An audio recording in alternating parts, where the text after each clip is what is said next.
اللہم صلی علی محمد وعلی آل محمد۔ میں ایک اسکول ٹیچر ہوں۔ جب بھی میں اپنے ساتھ والے ٹیچر سے دین کی بات شروع کروں تاکہ ان کے علم میں اضافہ ہو، ہر کوئی کہتا ہے کہ دین کی بحث نہیں کرنی چاہیے۔ ان کا کیا کریں؟ ہمارا دل کرتا ہے کہ وہ بھی ہماری طرح رائے راست پر آ جائیں۔ دل ضرور کرتا ہے، لیکن آپ نے کوئی ٹھیکہ تو نہیں اٹھایا ہوا۔ جو بندہ دین کی بات نہیں سننا چاہتا، یہ تو اللہ کے نبی کو اجازت نہیں دی گئی کہ آپ نے اس کو بات زبردستی سنانی ہے۔ سَيَذَّكَّرُ مَن يَخْشَىٰ، آپ ڈر اس کو سنائیں جو ڈرتا ہے اللہ کی دھمکی سے۔ وَيَتَجَنَّبُهَا الْأَشْقَىٰ، اور جو بدبختی پہ اترا ہوا ہے اس کو اس کے حال پر چھوڑ دیں۔ لیکن وہ حال پہ چھوڑنے کا انجام کیا ہونے والا ہے وہ بڑا خطرناک ہے۔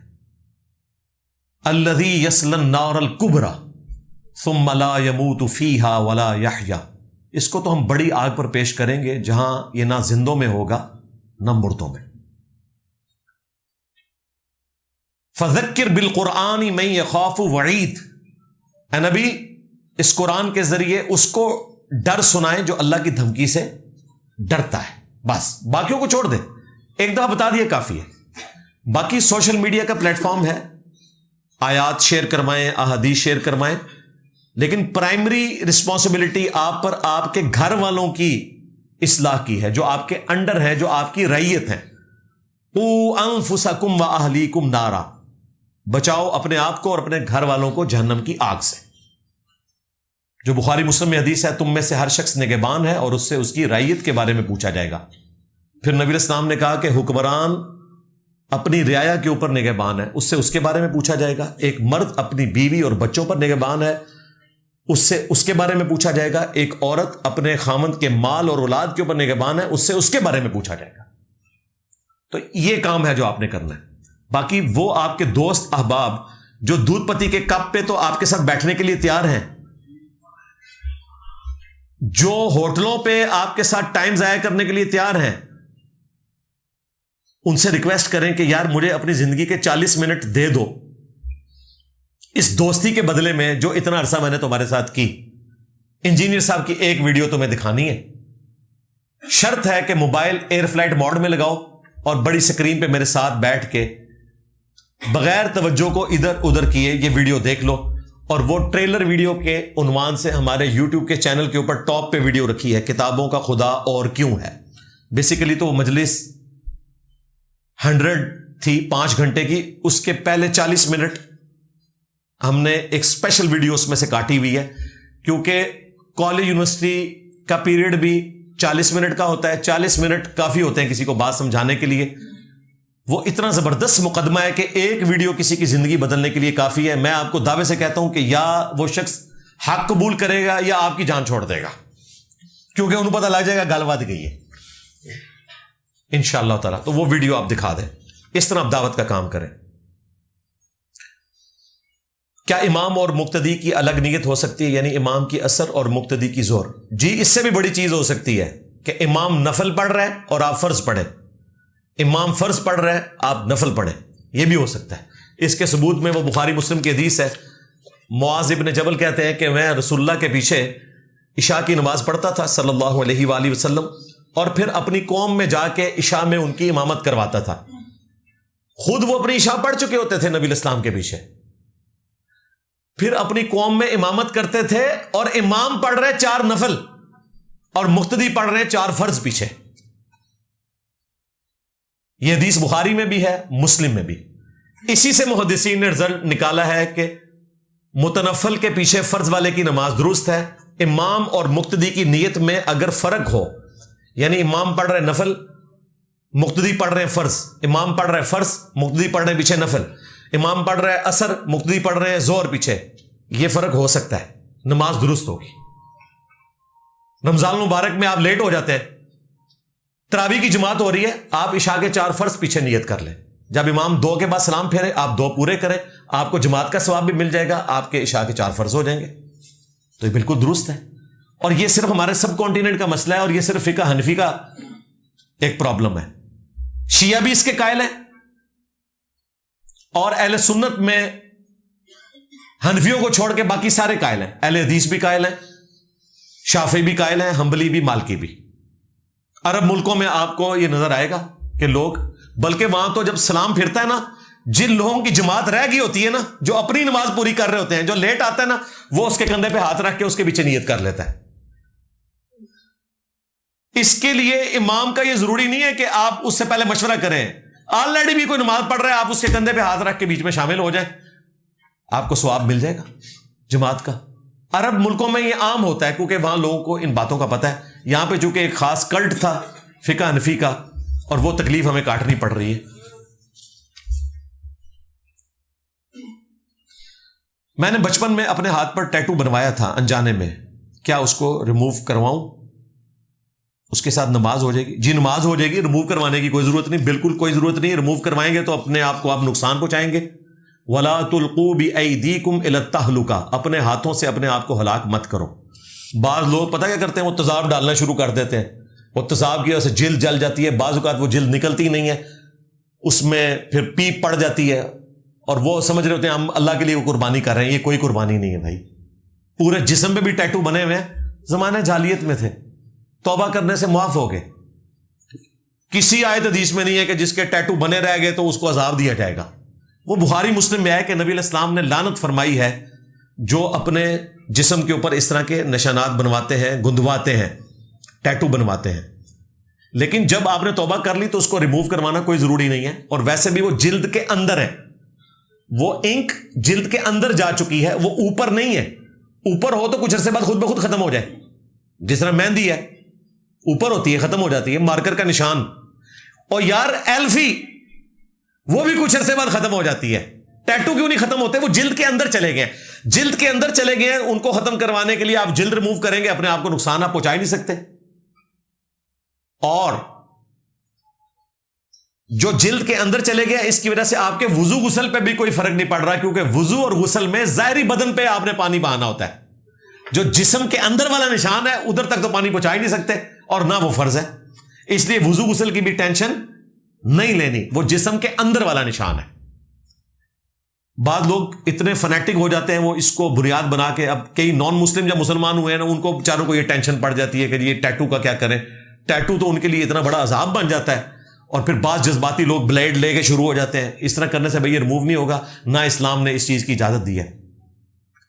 ہاں اگر کچھ ہو سکتا ہے کسی معاملے میں، آپ مثال کے طور پر سنن ابی داؤد میں حدیث ہے، جامع ترمذی میں بھی، ایک صحابی کی ناک کٹ گئی تھی، تو نبی علیہ السلام نے انہیں حکم دیا کہ تم ناک چاندی کی بنوا کے لگوا لو، کیونکہ ناک کے بغیر تو انسان خوبصورت نہیں لگتا نا۔ تو انہوں نے چاندی کی ناک بنوا کے لگائی، کچھ عرصے بعد اس میں بدبو پڑ گئی، پھر نبی علیہ السلام نے حکم دیا کہ سونے کی ناک بنا کے لگاؤ، کیونکہ سونا جو ہے ایسی دھات ہے، اس کو زنگ بھی نہیں لگتا۔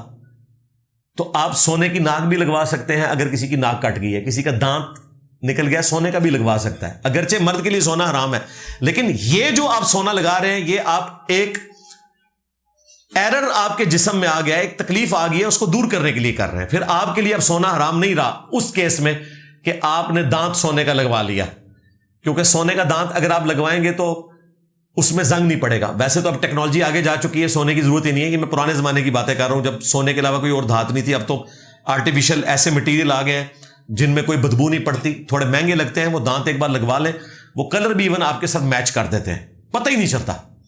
تو اب تو الحمدللہ اجمیر شریف والے، بغداد شریف والے، دیوبند شریف والے، بریلی شریف والوں نے اتنی محنت کی سائنس اور ٹیکنالوجی میں کہ ہمیں ترقی کروا کے یہاں تک پہنچا دیا ہے نا، ایسے ہی ہے نا۔ ہاں تو ایسی بھی دس دیے کیوں ہے۔ یہ اذان ہو رہی ہے، لیکن یہاں پہ ایک اذان ہوگی، اس کا جواب دینا کافی ہے، ایک وقت میں ایک اذان کا جواب کافی ہے، ہر اذان کا جواب دینا ضروری نہیں ہے۔ ایک انسان جس کو قرآن پڑھنا نہ آتا ہو، اگر وہ بسم اللہ پڑھتا ہو تو کیا ثواب ملے گا؟ جی بسم اللہ پڑھنے سے ثواب ملے گا۔ بسم اللہ قرآن میں آیت کے طور پر بھی آیا ہے، انہو من سلیمان وانہو بسم اللہ الرحمن الرحیم، سورۃ النمل کی آیت نمبر 30 ہے۔ بسم اللہ صرف کوئی پڑھتا ہے تو ہر حرف کے بدلے 10 نیکیاں ملیں گی، جامع ترمذی میں حدیث ہے۔ با کے اوپر 10، سین کے اوپر، میم کے اوپر، پھر اللہ کے 4 حروف ہیں، تو وہ ثواب تو اپنی جگہ ملے گا۔ لیکن قرآن اس لیے نازل نہیں ہوا کہ آپ نے صرف ثواب کمانا ہے اس سے، یہ عمل کرنے کے لیے آیا ہے۔ بسم اللہ بسم اللہ پڑھ کے آپ صفحے آگے پیچھے کرتے رہیں اور اپنے دل کو یہ تسلی دیں کہ میں نے قرآن مکمل کر لیا ہے، نہیں، اس طرح قرآن مکمل نہیں ہوتا۔ آپ ویسے بسم اللہ کو وظیفے کے طور پہ پڑھیں، درود شریف پڑھیں، سبحان اللہ پڑھیں، الحمدللہ ضرور پڑھیں۔ قرآن پاک کے ساتھ یہ کام نہ کریں، آپ قرآن پاک کا ترجمہ پڑھ لیں اگر آپ کو عربی نہیں آتی۔ اتنی عربی اگر آپ کو آتی ہے کہ سورۃ الفاتحہ یاد ہے اور کوئی ایک سورت ساتھ جو آپ نماز کے اندر پڑھ سکیں، تو بقیہ کی عربی اگر آپ کو نہیں بھی آتی تو کوئی آپ گناہ گار نہیں ہے۔ ہاں 3-4 سورتیں یاد کر لیں، بہت اچھی بات ہے، نماز تو یاد کرنی ہے آپ نے۔ عام حالت میں باقی قرآن اگر کسی کو نہیں پڑھنا آتا تو وہ سیکھ بھی سکتا ہے، اب تو آن لائن سکھا دیتے ہیں ٹیچرز بڑی آسانی سے، 1 مہینے کے اندر۔ جس کو اردو آتی ہے، اردو کے حروف تہجی اور عربی کے سیم ہے، فارسی کے کوئی مشکل ہی نہیں ہے۔ انگریز سیکھ گئے یار، اتنی اچھی تلاوت کر رہے ہوتے ہیں، 40-50 سال کی عمر میں مسلمان ہو کے وہ نماز سیکھ جاتے ہیں، ان کو رومن میں لکھ کے دیتے ہیں، وہ اس سے یاد کر لیتے ہیں۔ تو آپ بھی کوشش کر سکتے ہیں، فی الوقت یہ اپنے آپ کو تسلی نہ دیں کہ بسم اللہ پڑھ کے آپ، وہ اشفاق صاحب کے ڈرامے میں ہی تھا وہ من چلے کا سودا، جس میں وہ بسم اللہ، پھر اس کو اردو میں شعر کے طور پہ یہ حق ہے، یہ سچ ہے، اور قرآن کھول کے، یہ اشفاق صاحب یار کیا خدمت کر کے گئے ہیں۔ اس ڈرامے میں اچھی چیزیں بھی ہیں لیکن کچھ ڈرامے بھی انہوں نے لگائے ہیں بہت زیادہ۔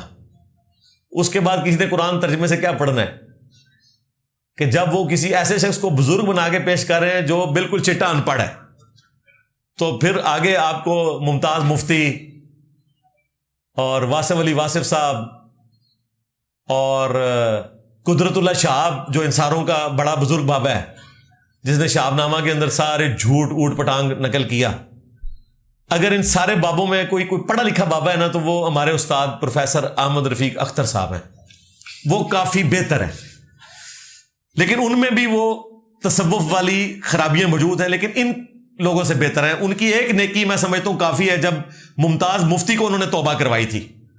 ممتاز مفتی جو پوری زندگی کہانیاں لکھتا رہا قدرت اللہ شہاب کے ساتھ مل کے، اور اشفاق صاحب بھی، یہ بابے اور واصف علی واصف صاحب بھی، وہ جب پروفیسر صاحب کے پاس آیا تو خود مانا کہ میں نے الک نگری میں جو کچھ لکھا تھا نا تو وہ بس میں کہانیاں لکھتا رہا ہوں، کوئی ریالٹی نہیں ہے۔ تو پروفیسر صاحب نے کہا کہ اللہ کے بندے، اس طرح تو لوگوں کا اسلام سے ایمان اٹھ جائے گا کہ تو آخری عمر میں بتا رہے کہ ساری کہانیاں لکھتا رہے لوگ۔ تو وہ جس میں لکھا ہوا ہے کہ جناب 65 کی جنگ میں نبی الاسلام اپنے صحابہ سمیت جنگ لڑنے آئے تھے، ہاں، بلکہ اس میں یہ بھی لکھا ہے کہ اللہ تعالیٰ بھی گھوڑے پہ بیٹھا ہوا تھا۔ جی ہاں، یہ تو اللہ بھلا کرے ہماری سسٹر کا، عظما رومی کا، کہ انہوں نے وہ سارے پیجز دکھائے ہیں۔ میرے علم میں بھی یہ بات پہلی دفعہ آئی ہے کہ اللہ بھی گھوڑے پہ بیٹھا ہوا تھا۔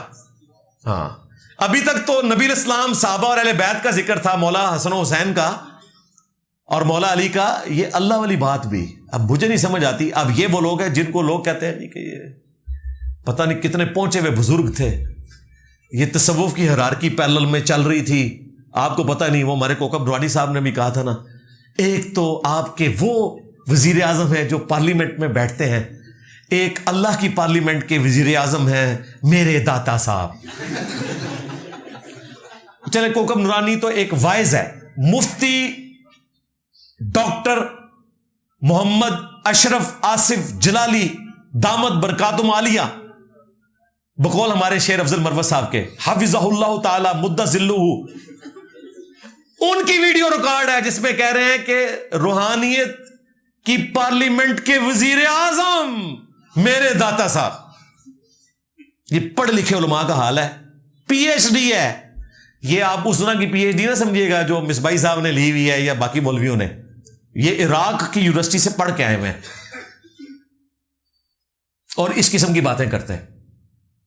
اس ساری بابوں کی کہانیاں انہوں نے پچھلے دنوں، ہماری وہ اسٹوڈنٹ بھی ہیں، سسٹر بھی ہیں عظما رومی، انہوں نے اس کے اوپر پوری ویڈیو بنائی ہے اور کمال انہوں نے بے نقاب کی ہے، اور میں نے ان کی ویڈیو کو شیئر بھی کروایا تھا، نیچے کامنٹس بھی کیے کہ یہ وہ کام ہے جو بھی بندہ صحافت کی دنیا سے اٹھ کے اسلام کی ریئل پکچر پیش کر رہا ہے، خواہ وہ خود اتنا مذہبی ہے یا نہیں ہے، اس چکر میں نہیں ہم پڑھتے۔